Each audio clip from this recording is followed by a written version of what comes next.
I came to Silverchair with a background in software development from a customer experience firm. So much of what I'm really passionate about in my job is really making the experiences on our platform better for the people who are using it. The readers, the admin tools, those sorts of things. But for the researchers, I want them to be able to spend their time reading articles, not navigating around a website, waiting for these things to load.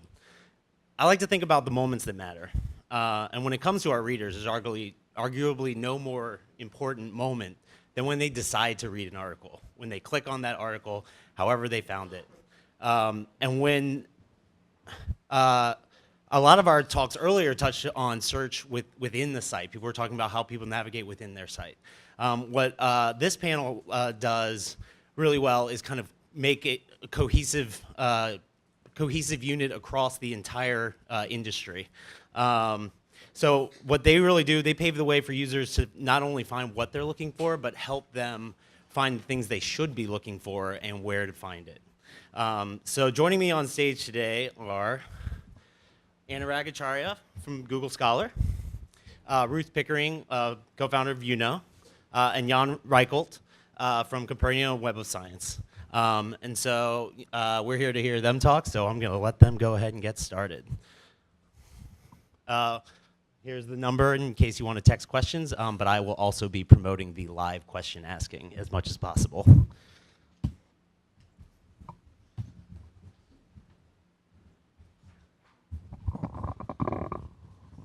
I would like to thank Neil and Thane for giving me this opportunity. They told me I had 15 minutes, and I said, I have so much to talk about. He says, you take your pick. So I said, what might be of interest to this community? Probably growth. That seemed like a safe thing to talk about. So I'll talk about two different ways that we have been exploring opportunities for growth. The first and the most obvious is the device that every one of you has in their pockets. And very few of you today use to, maybe you don't, whether you do research or not, very few of your users use it today to do research, even though they use it for every other frickin' thing in their life. This is obviously some of the examples in there. Scholarship as a whole is way, way behind on mobile. And the graphs are diverging. It's not that we can just wait and it will come to us. So the question is, first, why does it matter? Mobile is a small fraction of my usage. Do I care? And that's what I thought for a while. It's 15% of my usage. Can I possibly put any resources into it?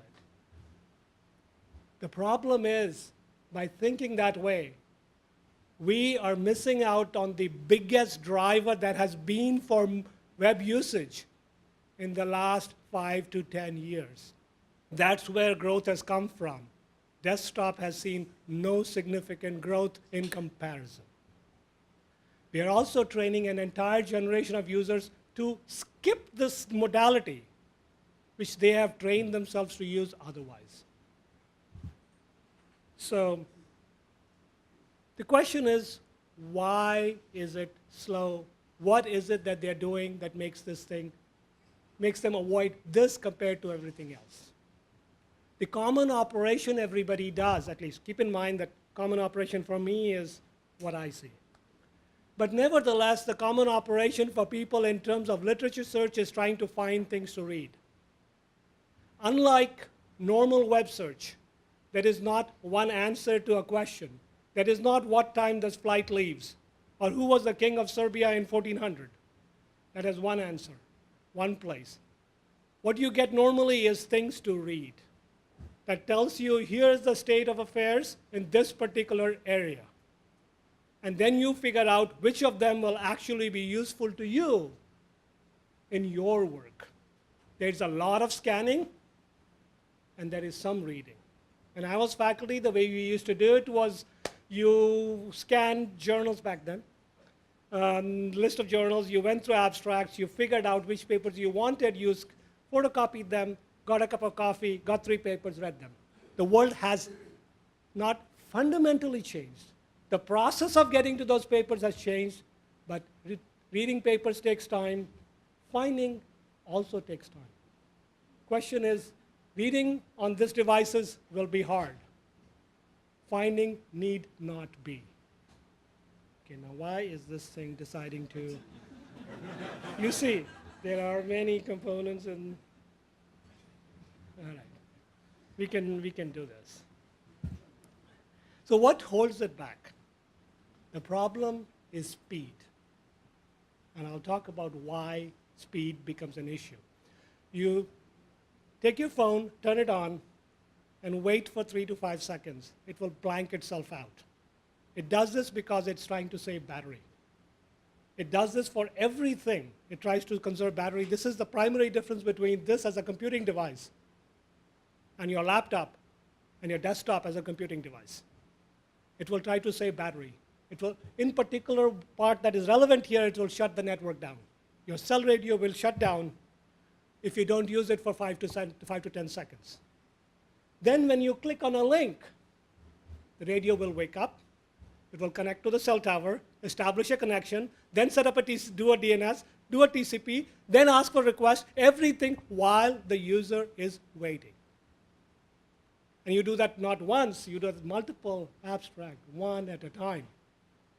What used to take a few seconds now takes 30 seconds to a minute or more. No wonder people avoid this. They wait this. They delay the operation. So what can we do? To take the entire workflow as a unit and to coordinate the interaction with the cell radio, rather than taking every click as a completely independent action. Avoid long setup times while the user is reading. Can we use that time to actually fetch something that they are very likely to be reading next? What we came up with was to integrate abstracts, just the abstracts, for mobile devices within the search interface. You click on a search result, you can take this out, this is live. You can take out your phone, play with it, go to Scholar, do any query, click on any result. Then swipe left. You will see no perceptible gap. You will not see the 3 to 5 second wait. Everything will be as it was, as you might expect it to just flip through as if it was local. It goes from, I like to think of as an order of magnitude speed up in the interaction with literature on the mobile devices. They click for reading full text to get all the other features. You click through to the platform, there's a prominent link right below the abstract saying, here you go there. But just for the abstract and just for the scanning operation, that's integrated directly. And the usage, all the impressions are then logged at the publisher server or Google Analytics, whichever is preferable to the publisher. So where are we? We launched this March 21. Many of our partners have seen the benefit of it, the value of the direction, and also the fact that we are starting from such a low place, there is no place to go but up. Seriously. In some ways, there is not much downside, and there is only upside to be gotten. This is telling you who's participating. This is not telling you what the impact is. Impact will be of two kinds. One is the immediate impact of people who are already using the service to use more of it because it's faster. And the second is the people who were not using these devices to begin to unlearn the habits that they have learned and to begin using this device like they use this device for everything else. So we have some evidence. Since it's been a few months, we have some evidence of both. Okay, that was not intended. Looked different when I displayed it. On launch, this is the first part. A factor of 2 immediate growth in the number of articles the user has interacted with. That is step one. And let me see if I can actually get to any part of this. If I not, I know what it is, so I can talk about it.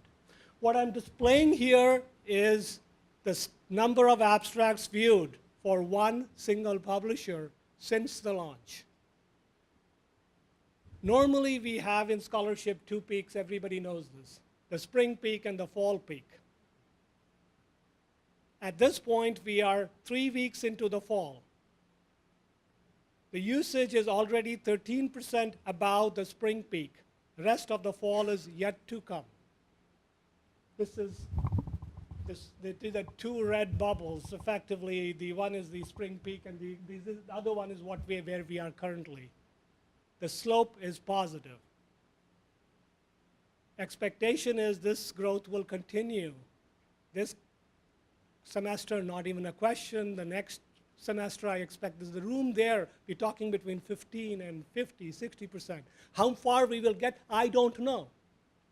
But there is such a large room to grow. Mobile usage has been the largest online growth driver. And it is beginning to happen. The second part is once we're able to get this to work, it will enable, thank you, it will enable many other things that we currently even don't think of. This is just taking what we already know about, what we already do, and to do it faster. Just like when we put mobile maps online, nobody thought of ride-hailing services as the thing that was going to take off like crazy. The opportunity, once it's available, opens many new doors. I'm going to switch gears and talk about a different aspect. This is scholarly publishing. We think of experts as our authors, experts as our readers, the primary audience. But there is another audience that all of us have. And we know we all have because we have that spring peak and that fall peak. Where does that peak come from? It comes from all those people who come onto campus and then go away in the summer, the undergraduates. Step one. You also have the non-undergraduates, the experts who are looking into their related field. Since you have a single place to search, you can do it. And since you have a relevance ranked search, you don't need to know every term to be able to get useful results out of it. So you have most of the thing in place to draw this user base in. There's still a problem. The problem is scholarship is sort of linguistically a lot of little villages, not a single big city. Every village having its own little different language with little bit overlap here and there. And unfamiliar users can begin to poke into it, get some idea, but you don't have an easy glide path to be able to figure out what should I be looking for. So what we did was to say, okay, if you come in with a query that indicates that you know less about the field, can I help you go deeper into the field? Can I suggest you what would be spaces to explore? And if you know a lot about the field, can I give you spaces around it that lets you get an idea of what other things, aside from what you're already exploring, that you would like to? So what we do is to build a multidimensional topic map, complicated words for not much helping. I'll show you examples, and then it'll be better. It goes from broad fields to specific fields, and from specific fields to other related specific fields. We launched it last year. It's available in 2 different places. It's available if you click back in the search box, or it's also available at the bottom of the search results or in the middle of search results. I'm giving you some examples. Carcinoma, broadish query in the space of medicine. What do you get? Different kinds of carcinomas. Let's be more specific. Renal carcinoma. What do you get? All the different things, not all, many different things that might be of interest to a researcher or a student who's needing to understand about renal carcinomas. We go more specific. By this time, if you are able to say renal carcinoma and nephrectomy, you know what you're doing. Then trying to get you more deeper in is not as nearly as useful. It's far more useful to say what the space around it is. So that's basically what you're seeing. You're no longer letting people go, trying to guide people deeper. You're helping them go sideways. What the result of this is that people who would stop after 1 or 2 queries go deeper. The number of queries increase, which is useful, step 1. But how happy they are with the results of those queries also increases, which means we are drawing these people in. These people who will be experts tomorrow can begin to learn faster. Thank you.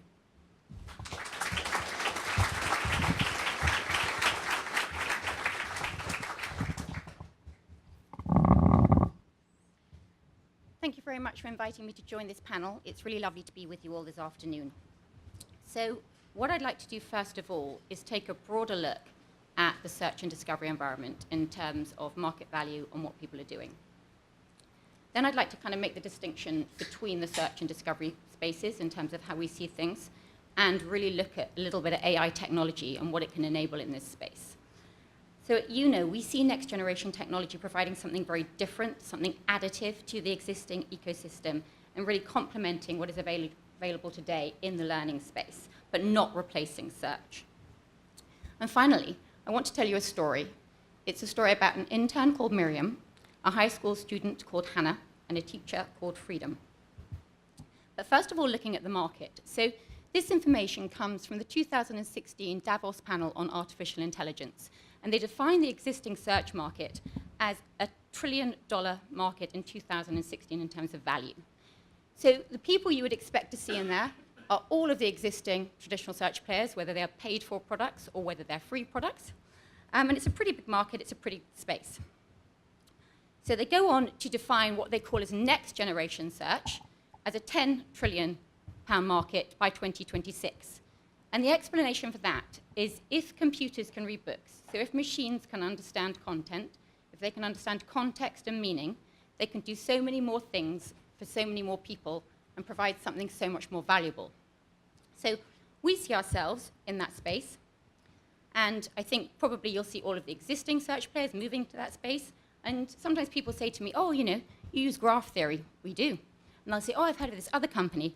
There are hundreds of companies using graph theory, AI, all the different components of artificial intelligence. But as you can see from this slide, it's an absolutely enormous and growing market. And at the moment, it's still at its very, very embryonic early growth stages. So looking at search, and I want to make the distinction between search and discovery. So for me, I still think back at being in high school and being at university and literally going to a library to read a book or find a book or paying for an item of content and having to have that physically in my possession. And digitization, internet access, proper search has really changed the world, and it's hard to almost remember what it was like before. But when you have a specific question, if someone says to you, look for X, find a book, find an article, you go to a search query, you go to the right place, you put in a good query, you'll get a brilliant result, and you'll get it really, really fast. But what if you don't know exactly what you're looking for? What if you know a field that you're interested in or a topic that you're interested in, but you don't know the exact terms? And one of the things I find slightly amusing is students will start a completely new course of study. There's no way in your first week of lectures that you can possibly formulate a good search query. And we hear this all the time from the librarians, that students can't formulate good search queries and they can't find what they're looking for. So there is this kind of irony in trying to find something, but until you're an expert, you potentially aren't formulating the best query, and so you won't find what you're looking for. So the next generation discovery space is very different because it's based largely on full text, and it can offer completely different things to people. So we don't see this as an either-or. We don't think you're either in search or in discovery. We think people will use both types of service to do different things. So in terms of how everything works, I don't want to go through a really, really laborious technical presentation, but I think the key things for this audience are starting on the left-hand side. What you see is full text being analyzed, all different formats, all different types, and in the future, multiple languages. So if I ask for people to put their hands up in the audience, I don't know what you think the quality is of your metadata. So I said, is your categorization data good? Not seeing any hands. I don't know if that's because you're not answering. Oh, that's good. And then, is the quality of your keywords good? And then let's say you'd all said it was brilliant. Is it consistent? Have you got brilliant categorization data and brilliant keywords across every single thing that you publish going back historically? At this point, I do not think anyone would be putting their hand up. So anyway, so the great thing about future search is that because people will be ingesting full text, and because the algorithms are understanding context and meaning, it actually doesn't matter. It doesn't matter if you've categorized an item as one thing and it's in fact about 5 subjects. It doesn't matter if you've only got 3 keywords, because it will be reading every single line, every single sentence, identifying meaning in the form of concepts, promoting them, and making them discoverable in a completely different way. So I actually think that's really, really good. The second thing is, if algorithms are reading the full text, they can actually take the researcher, take the student, take the person who's looking for information to the exact section of that document. When I was in Frankfurt last year, I was talking to a publisher, and they'd just done some research, and they said, how many people do you think get more than 50% of the way through a journal article? Anybody? Anybody? Okay. Sorry? 10%, 2%, actually 5%. So less than 5% get 50% of the way through. And you know, I'm about to go to Frankfurt again in 2 weeks. I'm still shocked. A year later, I'm still shocked that only 5% read all the way through, because I used to read things end to end. So, you know, going back to what Anurag was saying, people are expecting things immediately. They're expecting things on a mobile handset. People want to go to the exact section. We've actually been asked, we don't even want a paragraph of text. Can you give us those 12 words? And so we can push them onto a mobile handset. So there's that side of things. And then I think the third thing really is, if people, you know, if machines can understand context and meaning and they can do something algorithmically, then they actually can find things, find concepts, find connections at a scale that none of us could ever do. So I think from a technology perspective, that is some of the advantages we can be looking forward to. And now I want to talk about serendipity, engagement, and fun. So I hear these words a lot, and I think one of the great things about moving forward with this kind of AI technology is that you can reintroduce some of the things that have potentially got lost as searches move forward. So before I move on to my story about Miriam, when we first developed Discover, we were targeting a higher kind of education market. And we thought, if we can build this product for some of the cleverest people with the most complex questions at the big research institutions across an interdisciplinary content set, so all domains of information, then we thought after that, we can repurpose it to any vertical application and to any other group, for example, high schools. So we started off there, and soon after the product was launched, we started getting questions from high schools. And we thought, interesting. So we built this content set, which is clearly targeted towards higher education. We built this interface, which we've tested on higher education. What would a high schooler do with it? So let me introduce you to Miriam. So Miriam was 18 when she came to us, summer 2017, initially for a 3-month internship, but she stayed a year. She took a year off before she went to university. And she was just graduated. She was very excited about the product. She had this teacher who was her mentor. She got him pretty excited about the product. And he said, can I use your product in my class?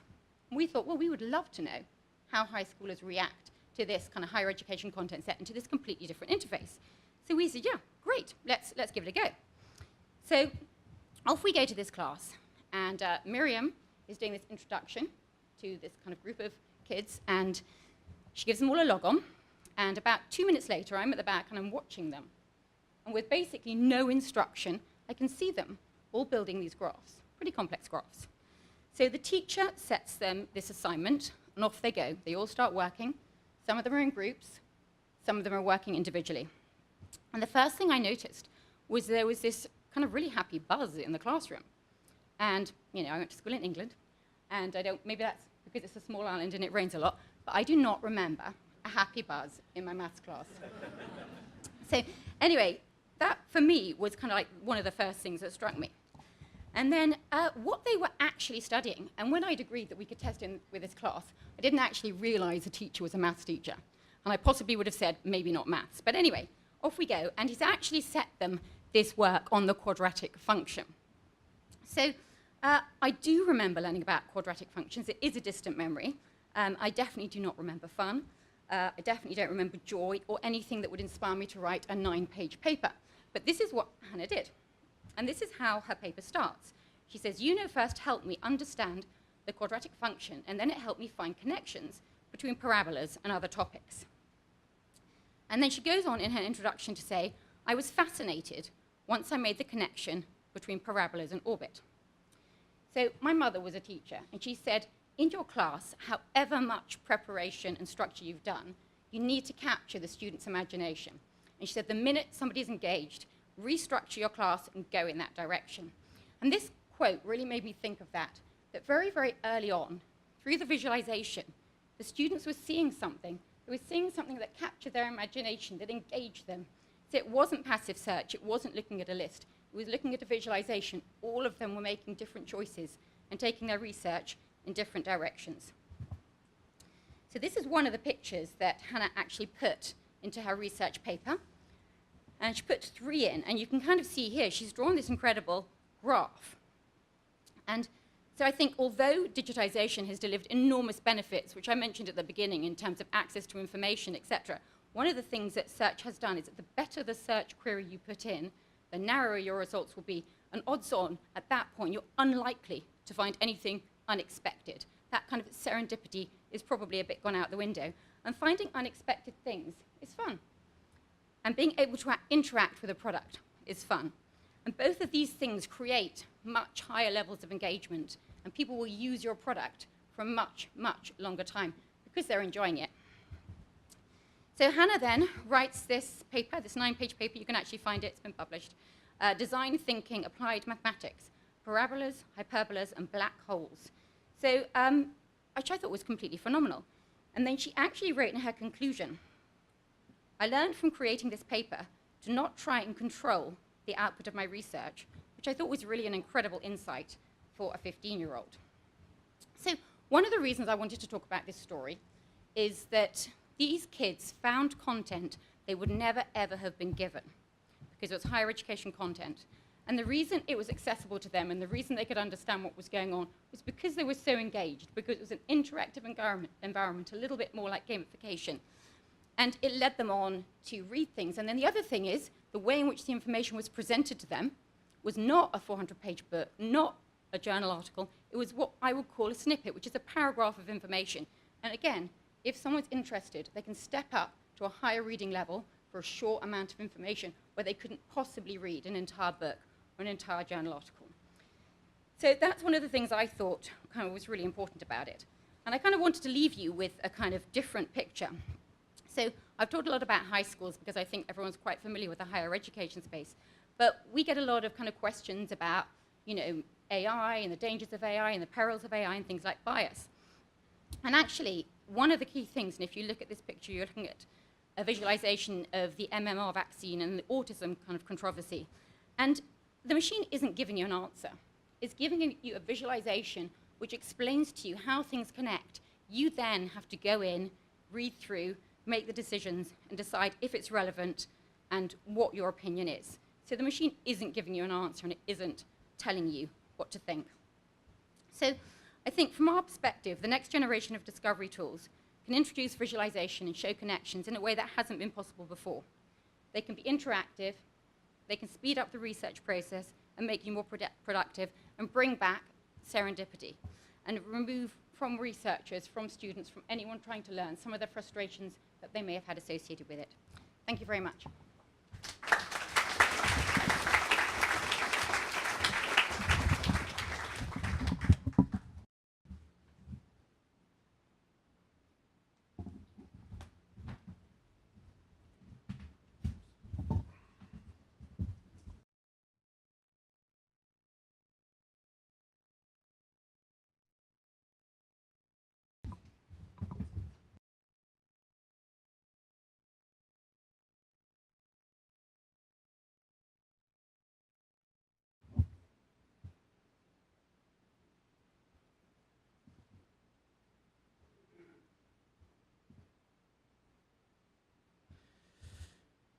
Okay, so hello everyone. My name is Jan.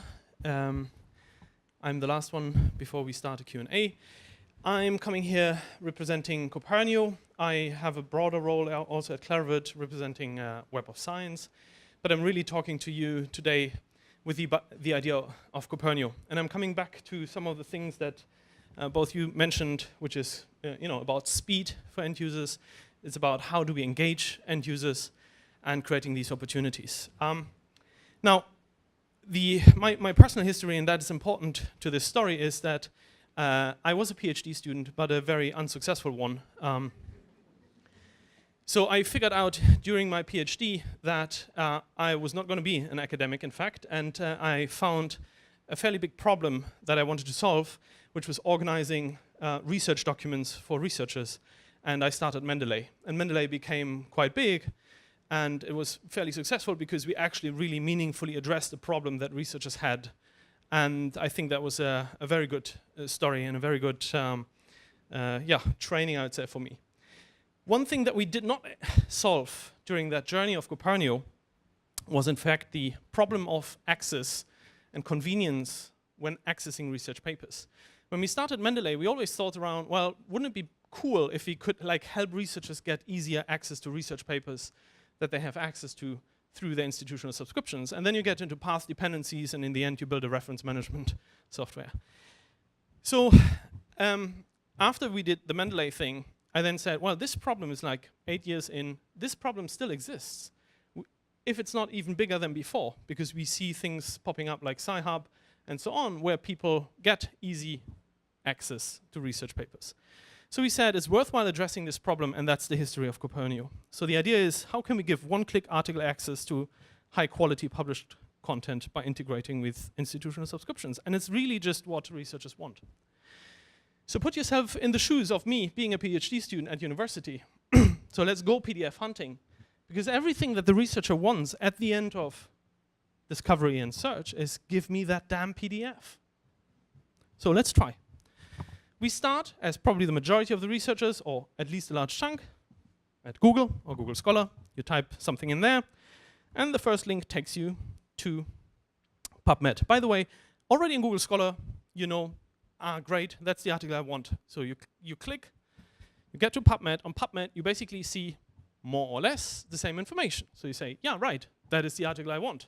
So please, right? So PubMed does a fairly good job linking you to the publisher, where you see the third time exactly the same information, and you say, right, exactly, that's the article. Great, now I get it. So the reality, unfortunately, is now is 3 times context switching. And in this case, I now say, okay, it's the final destination. Where's the PDF? So I need to reorient myself. So coming back to convenience, speed, and that's mental brain capacity that's being taken away, I need to find the PDF button. So where's the PDF button? It's somewhere in the page. Some publishers do a good job, some publishers do maybe slightly less a good job, but anyway, there is a PDF button eventually. Most of the cases, we've actually spotted cases where it's not the case. You click on the PDF button, and then you're being redirected to an authentication page. What the heck is my Access Management Federation? Who is this Mr. Shibboleth? What's your customer ID for publisher platform ABC? Anyone knows? Anyone cares, if I may ask, from an end user perspective? Probably not so much. So what would the end user do? Salvation, go back to Google Scholar. Try the second link. Second link gets me to ResearchGate, because they do a fairly good job in indexing their article pages. They're very good in search engine optimization. So Google Scholar, blue button, request full text, click. Sign me up. Yet another cul-de-sac. So that journey, I don't know. Actually, I think no one knows how often that journey happens. But I'm pretty sure it happens more often than any one of us would want. It's 4 platforms, 12 clicks, 60 seconds, and still no PDF. Now, there are cases where that journey does not happen. There are cases where it goes smoothly. So we don't need to solve any problem. That's okay. Copernio adds to that by trying to solve exactly that problem when that journey is about to happen, to stop that from happening. That's the idea. Because the result of that is frustration. And that is recognized by librarians. That's recognized by researchers. And in fact, we have evidence that this doesn't need to happen. So there is a librarian at the University of Utrecht who did an analysis into Sci-Hub downloads from researchers at the University of Utrecht. And she found out that 75% of the research documents that have been downloaded on Sci-Hub could have been served via the institutional subscription. So this stuff is there. It's legally available to that user, yet they go somewhere else. It's like, I think it's untenable, really. And the reason why that is, you call this in digital product development desire lines. So people can, there's a road designed, right? We design a road for the user. And the gate is open, it's not closed. It's just really inconvenient. You need to get off your bike, right? And as we heard from Anurag, people are starting to get on their motorbikes, right? You need to get off your bike, turn around, then if somebody's coming your way, then it takes even longer. Maybe a website is down, all this kind of stuff. So what do people do? Well, they say, fuck it, I go right around it. Right? Because that's what the internet offers to them, for better or worse. Because there are people in the internet who don't care. Now, from an entrepreneur's perspective, with the experience of Mendeley, I'm saying, well, is this a problem? Well, no, actually, it's an opportunity. So when you then think about, is it worthwhile trying to solve this problem or addressing this opportunity? Is this meaningful enough? And then you say, there are 2.5 billion times that this thing might happen. And how do I get to that number? That number is, well, I have a 2015 STM report, 250 PDF documents that each researcher wants to access per year, 250, and we have about 10 million researchers in our community, at the core. We haven't even thought around the wider community, the undergrads and all this kind of stuff. So just as its core, we have 2.5 billion times per year that potential problem. I'm not saying that it's always like this, but potentially having that problem is quite significant. And we also have to recognize, if we don't solve that problem, researchers will solve that for themselves, because there's always a way to get to the PDF. So either we start to engage, or researchers solve that for themselves. And the other part of that is, because access legally is actually there, I think we need to define this not so much as an access problem, it's a convenience problem. Because I have subscription access if I'm at the University of Utrecht, right? I just don't use it because it's inconvenient. And that becomes quite a big problem. So as a researcher, I can get to the PDF through different platforms. I can go through the primary publishing platforms. I can go through aggregators. I can go through the university pages. And so I have different ways that can take me to my final destination, which is the final published paper. Now imagine 10 million times these different connections and figuring out which way I need to take. And trying to automate that at scale, that's what we're trying to do with Copernio. Trying to bring a researcher from where they enter into this world, be it Google Scholar or PubMed or ResearchGate, and always direct them back to the high quality published journal document that sits on the publisher platform. And that works as a browser plugin, and it's traveling with the researcher. We're not trying to force the researcher into a new workflow. We're not trying to create a new destination site.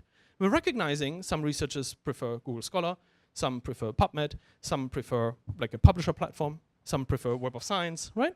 Whatever they like, we try to help them wherever they want to be by giving them what they want. And always directing them back to the publisher version if they have legal subscription access through the institutional subscriptions.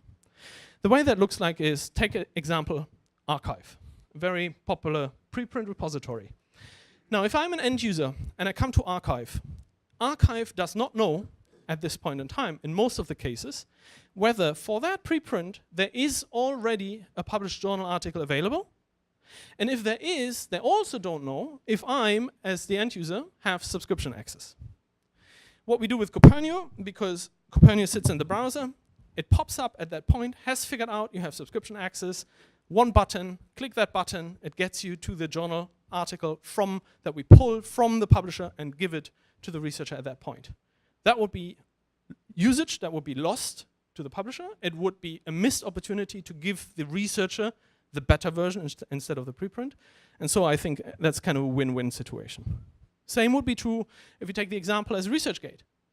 You get to ResearchGate, well, sometimes ResearchGate allows you to download stuff there. Sometimes they try to sign you up, but again, it doesn't matter. If somebody wants to use ResearchGate for discovery purposes, fine, or because they hang out there with their colleagues, that's also okay. But what we want to make sure is that they use the published journal article. So we go there, we pull the article from the publisher, it's a counter-compliant download, and we give it to the researcher at this point. And of course, we can let the publisher know that this has happened. take the example from an institutional repository. And here in that screenshot, you can see there is, via this little download button, there is a version available that probably the librarian will have uploaded. Now, if I'm going at, if I have Copernio installed, I go to that web page, Copernio pops up. Despite there being kind of some sort of version available, might be a preprint, we try to make available the published journal article at that point. So try to engage the researcher wherever they are. And that happens for both subscription content as well as open access. Because the situation with open access is that people put up open access papers all over the place because maybe they don't understand all the different licensing requirements. So even if that was an open access paper, we would still pull it from the publisher so that the publisher knows that there's usage. And that leads to quite some astounding data. So what we can see is because all this engagement happens all over the place, it's the internet after all, we deliver quite a huge number of additional downloads that otherwise would not have happened back to the publisher, because we say, well, there is someone on ResearchGate or there is someone on that and that platform who wanted to get access to your document. That person was authenticated. We pulled that document and we gave it to them. And that is the platform where they chose to interact with that document. At the same time, we also know when somebody wanted to get access to a document but did not have access. So in the last month, we know, for example, that almost 400,000 times somebody wanted to get access to a research paper and we didn't give it to them. So what do they do? What do these people do? Think about it. What can we do if we can get them engaged? And the other interesting thing is from just a business development perspective, I think that 40% of that is coming from emerging markets, but also 35% of that is coming from developing countries. So I think we can actually, like once we, and coming back here to what my other speaker said, if we take into account speed, convenience, and get people engaged, we can actually uncover a lot of opportunities that before we wouldn't have thought possible. And the great thing about Copernio in this case, and that's something that makes me very happy, is that people just love it. They just like the product. Thank you very much.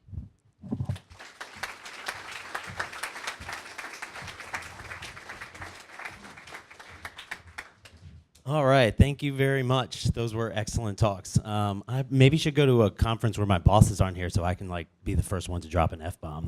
That was pretty awesome. So we're opening up the floor to questions. Do we have any questions from the audience? Do we have a microphone back there?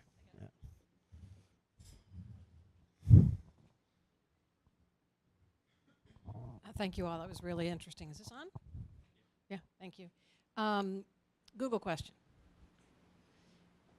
What do I need to do to ensure if I type in word for word an article title, with or without quotation marks, that my native article appears at the top and not PubMed and not ResearchGate and not news media coverage? You're talking about Scholar or about web search? The latter. If you're talking about Scholar, if it is not working, please come talk to me, and we'll make sure it happens. Sarah? Web search is a different beast altogether. Web search? Web search looks at many, many metrics to decide what version, what things should go where, and there isn't a similar mechanism to be able to say this version should go there or that is not. They take into account, and at this point I don't want to say hundreds because I have no idea how many metrics to decide how the ranking should work. And the ranking isn't designed for scholarship in any way. Right. It's designed for everything. Scholar, on the other hand, it's designed with what you have in mind. Okay, thank you. And it should do exactly as you has described. And if it doesn't, tell me. All right, we got another down here. A number of publishers are adding 3-bullet summaries, graphical abstracts, or plain language summaries to try to help reach the broader audience, the non-subject specialists. Do those need to be included in the same field as the abstract in order to display on a mobile device, particularly if that's the device someone will be using when they make a decision about whether to go further? So yes and no. If it is included in some field, I can make it work. If it is not marked out at all, I may still be able to make it work. But then it is less certain. Many times the editorial summary is marked out as a separate type of abstract, and that's fine too. All the versions will get displayed. Casa plus Copernio, talk.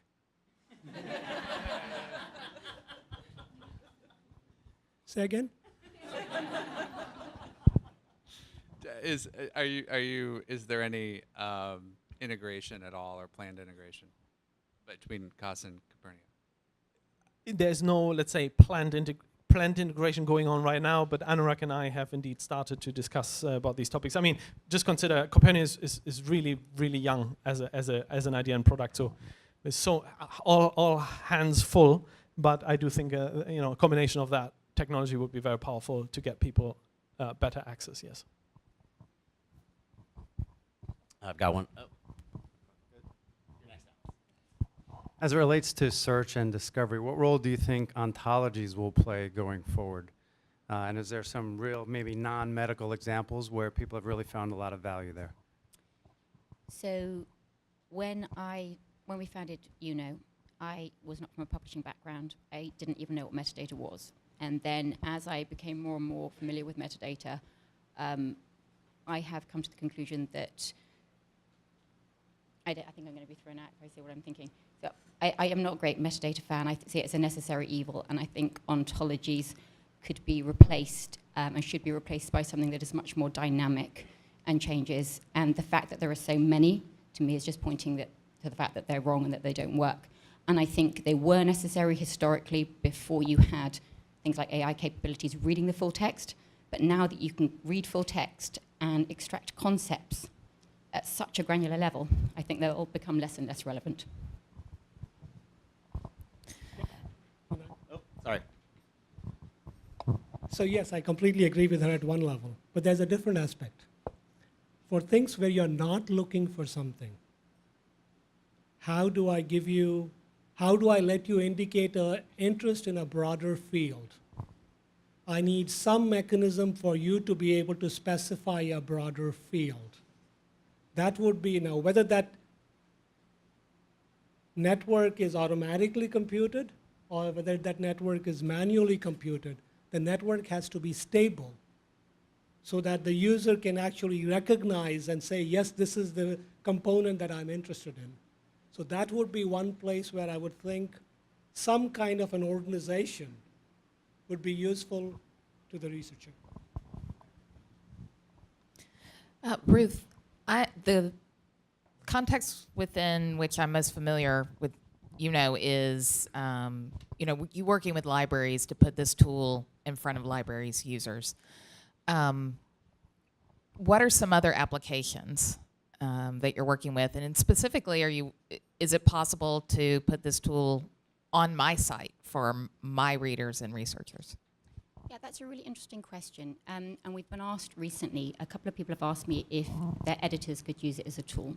I've had a VC ask me if they could use it as a tool, and their particular use case was we get sent all of these proposals from all these startups of all this new stuff. We don't know anything about it, and we somehow have to decide whether or not to give them money.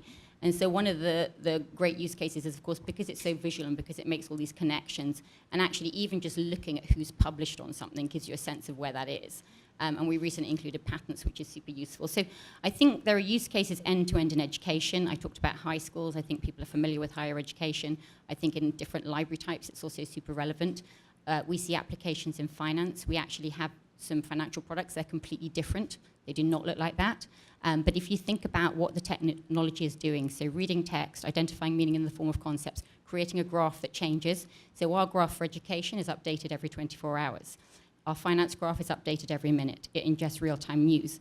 And if you think about concepts and how they relate and how they cluster and then how they move, and you can imagine how you can use that to create things like predictive analytics for indexes. And that's in fact what we do. We launched an index, the AI index, in January, and we've got a few other indexes. So there are lots of other types of applications, but yes, I agree with you. I think it's a brilliant tool for people like editors and authors in terms of being able to explore and understand around a topic in a completely different way.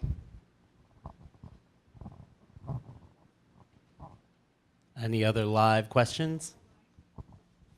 This question is for Jan. I'm wondering what you think about the RA21 initiative. Yeah. So, I mean, we already, let's say, work with the, let's say, established access mechanisms. So, say, Shibboleth or Easy Proxy, or we integrate with these types of technologies already.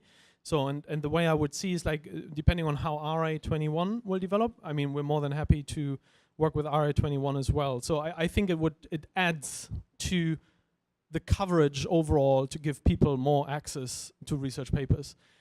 So that's my view on that. I think it would be great if it succeeded. It would match with our mission of making that content more widely available, and everything that helps, I think, will be great. Would you also answer that question? On I didn't have RA21? an opportunity. What is the question? Oh, just I mean, wondering that's an your open question thought. about RA21. What would you like me to answer about? Just wondering what are your thoughts about it? Do you think it's a worthwhile initiative? Do you think it will succeed? That's a question that I would not have the ability to answer. What I can say is one of the challenges is the logistics of getting so many people on board. They have approaches that they are considering that will let them scale, but it still remains a challenge. This is not, again, I have not solved those kinds of problems. The problems I solve are more often related to what I can build and what I can build along with people in this room. But for RA21, you have to go work with another group of people who are not in this room as well, the libraries. It's a different challenge. It's a challenge that I'm not familiar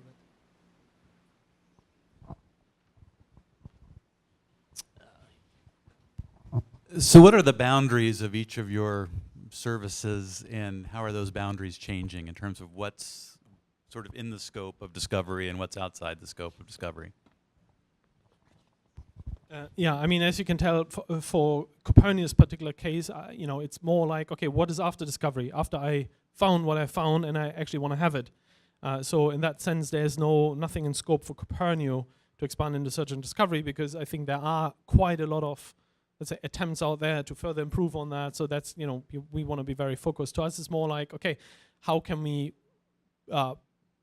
fill those gaps where also Copernicus can't deliver anything, be it open access or subscription content, and then figuring out with, you know, how we can work, for example, with publishers, you know, to share the data and then say, okay, well, in those cases, maybe sometimes there was just a website that was down, or was a technical glitch or something like that, and then figure out how we can close those gaps. So for access and discovery, for us, it's not, I mean, for the Copernicus piece is not so much in scope.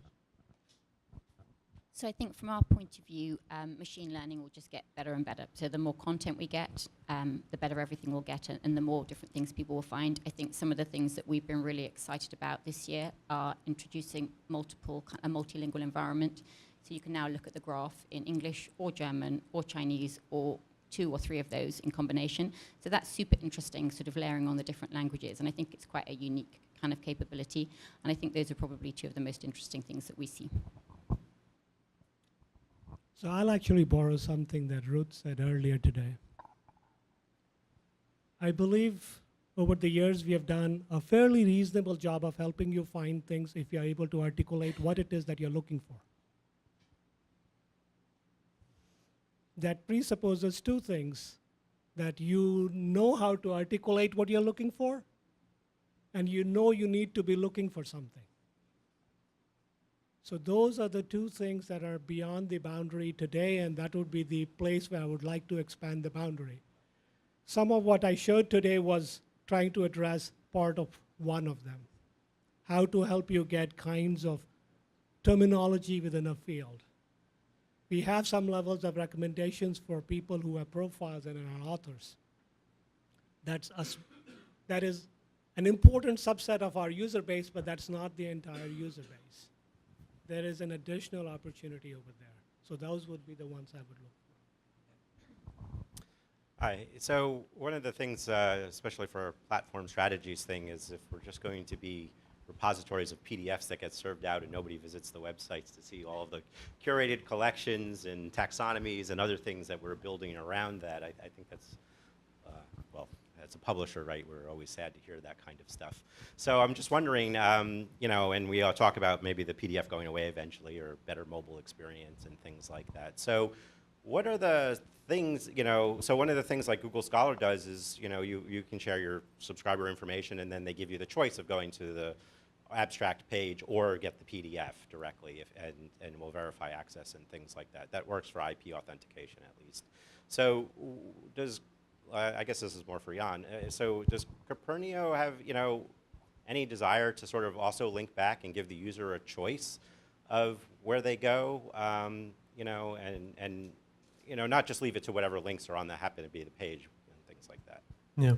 So at the moment, when you look at a PDF, we do already link back to the journal. So we do that at the moment. But you know, we've had already a couple of conversations with publishers and got that feedback already. So the thought is now, okay, what else? So once, I think the most important step that was very important for us to address first is how can we recreate this engagement with an end user in the first place, right? How can we engage an end user? Because if we don't even manage to do the first step, then everything else, like further down the road, you know, has less impact. And so then, you know, we think around, okay, well, first of all, how can we link back to the publisher page? How can we display additional supplementary material? We've of course also heard from librarians that they would like to, you know, somehow see something like brought to you by, right? Because they spend loads of money on content subscriptions and they want to make sure that they next year have that budget as well. So, you know, if we overall can increase that impact once we have engaged the end user, I think that's a good outcome. And for us, it's at the moment, so if we can also follow up afterwards, we are now in the phase of exploring, okay, how can we now satisfy the additional interests that we generate, which makes complete sense, and that includes all the publishers as well. So that would be something like, yeah, further promotion or link outs or supplementary materials or, you know, whatever it might be. So we have a couple of ideas, but we can't just do everything at once. I think we want to be careful how much we want to do and step by step. All right, I think we have time for one more question. This question is, where'd it go? So we talked a little bit about Copernio and Casa working together, but this question is about Scholar, Casa, and Copernio working together. How could the power of Scholar search and discovery be paired together as a research workflow? So I think I said at the beginning, we do not think that people are just going to go to one place. We see this as an ecosystem today. People will go to multiple places when they do their research. And there'll be personal preferences, and there'll be different places you go because they're relevant to the different type of research you're doing. So I think the people who use Discover do use Google Scholar today. They're always talking about it. I know that Hannah did in her research paper as well. So I'll hand over to Anurag. I don't know what you think. I don't know. Honestly, I don't know. I mean, I would like to approach these one step at a time. I'll share some background about visual approaches. At Google, we have tried visual approaches in the past, not in Scholar, but in the main web search. Visual approaches, at least in the way that we have explored them, have not been successful for users. Largely because it requires more work from the user to be able to navigate the visualization. They would prefer, from the point of view from just getting their work done, to do what you think is the most likely part of what I would do and present it to me. Now, this is not to say that there aren't alternate pathways that would be way more successful than we were in the past. But that is a challenge visual presentations usually have. They require more engagement, they require more work to get, for you to do what might be relatively straightforwardly achieved by the machine pre-analyzing it for you. All right. Oop. Whoa. Got a little close there. Thank you to our panel very much. I believe we have a networking break now. So thank you all so much.